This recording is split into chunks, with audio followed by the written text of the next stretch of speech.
I did not know my marriage was already over until I was standing barefoot in my own driveway, watching my clothes fly. My husband Daniel screamed that this was his house, and he would not let me hurt his daughter any longer. Leah looked at me for just a fraction of a second, and she smiled, letting me know this was a calculated victory.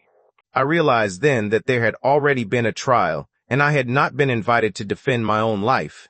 I met Daniel 4 years ago at a small cafe. He was polite and quiet, still carrying the absence of his late wife. Leah was 13, then carrying her grief tightly, like if she let go even a little, something would spill out. I told her I was not there to replace her mother. At the time I thought she accepted me, but it was evaluation. Leah started making comments to her father when she thought I was not listening, sweet on the surface but sharp underneath.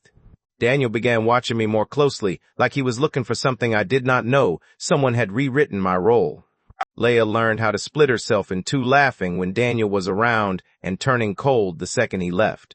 The real shift happened when Leah asked for a $35,000 BMW, and I told her no. That night, Daniel told me I did not understand maternal instincts, and the words landed harder than any accusation. Daniel began asking me questions that felt rehearsed, wondering why his daughter felt unsafe telling me anything. I started doubting my own memory and apologized for things I was not sure I had done just to keep the peace. The room went cold when Daniel asked if I had ever grabbed her arm. I did not know the lie was already planted. She pushed up her sleeve to show purple and yellow bruises, finger-shaped marks that I knew I had never made. I reached for him, and he flinching as if my touch was dangerous. That was the exact moment everything ended. Leah ran down the steps crying for her dad not to make her stay with me. That was the final nail in the coffin. I drove away with my hands locked on the wheel, thinking over and over that this was not a mistake. It was a setup. I spent the first week staring at the ceiling, replaying everything frame by frame to find the crack in the lie.